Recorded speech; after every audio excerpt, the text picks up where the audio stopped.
Good afternoon, everyone. Dr. Rick Knabb live here at the National Hurricane Center. Thanks for joining us again here on Periscope. I wanted to spend some time here in our storm surge unit here at the Hurricane Center to do a couple of things. We want to show you some of the observations that we are seeing in the impacted areas in northeastern Florida, and I want to show you some video of what we've been seeing in terms of the impacts from storm surge there, all with the goal of showing you what could happen farther north in Georgia and South Carolina. Joined here by several talented folks in the storm surge unit. This is Jamie Rome, the leader of our storm surge unit. We got Taylor and we got William, and these are the folks who've been generating the potential storm surge flooding map and coordinating with the local National Weather Service forecast offices on our prototype storm surge watch and warning. So Jamie, I think we've already seen observational evidence that the storm surge warning, the prototype that we've had in effect for the Northeast Florida area, is verifying. Yeah, so we've got several ways of monitoring what's happening right now. Our traditional NOAA tide stations, social media, and more recently our partnership with USGS. They actually deploy sensors out in advance of the storm. All of this is confirming what we've been advertising for days, is life-threatening flooding is occurring within the storm surge warning area.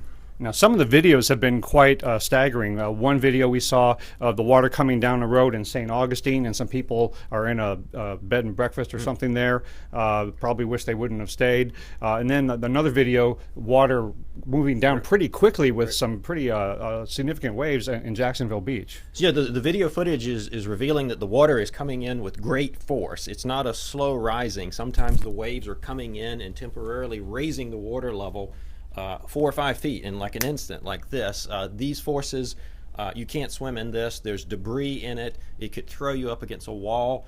The bottom line is that it's life-threatening conditions. But what's more disturbing is all this is how many people who were in mandatory evacuation zones are not leaving. And so for the residents further up the coast who still might have a chance to get out, use this footage to tell you the conditions you're about to experience.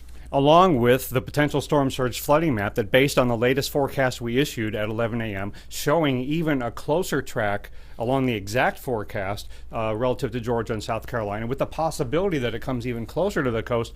You've been taking a look at what the various possibilities are with regard to storm surge, and what are we seeing in terms of the changes and the potential impacts in Georgia and South Carolina? Well, unfortunately, the track just offshore in Florida gave people the impression that, ooh, we've dodged a bullet here, and that's just not the case. Clearly, you're seeing the flooding in Jacksonville and northern Florida, and the closer track to the coast in Georgia and South Carolina is going to take these conditions northward and impact those areas as well.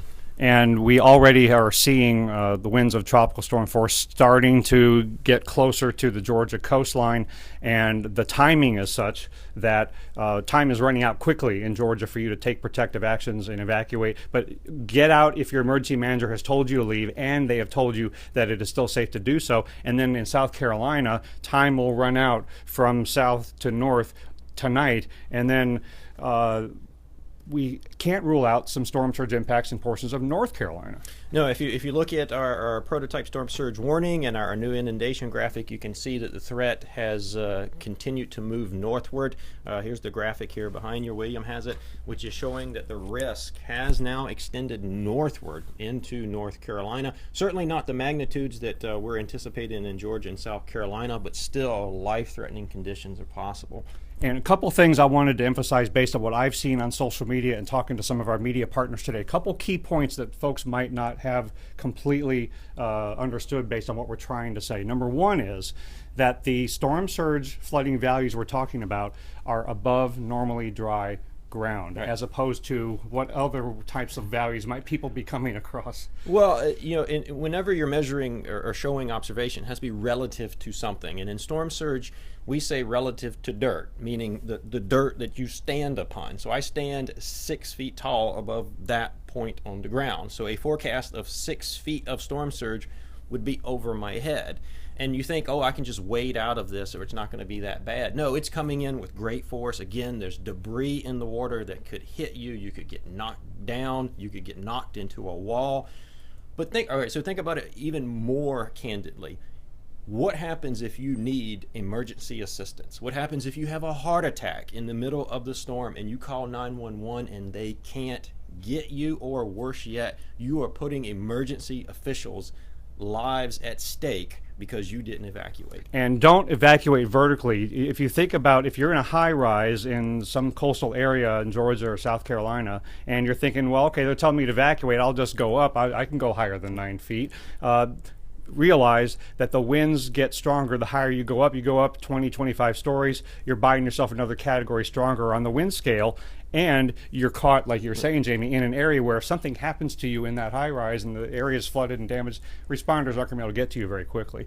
The other thing that I'm seeing that people are misunderstanding sometimes is how tide can be factored in. So if, for example, portion of South Carolina coast might be at low tide around the time that the storm surge is the greatest, have we factored that into the potential flooding here? Yes, we've made tremendous strides in our ability to predict storm surge over the last several years.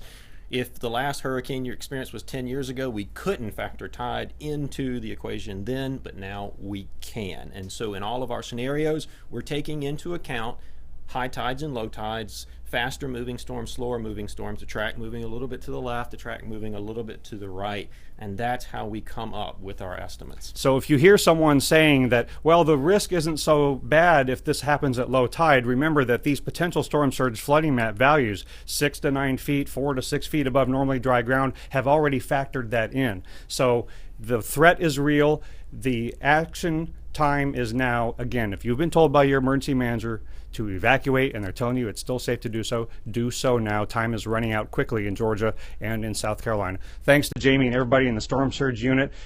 Stay safe. We will update you again from the National Hurricane Center. I'm Dr. Rick Knabb along with Jamie Rowe.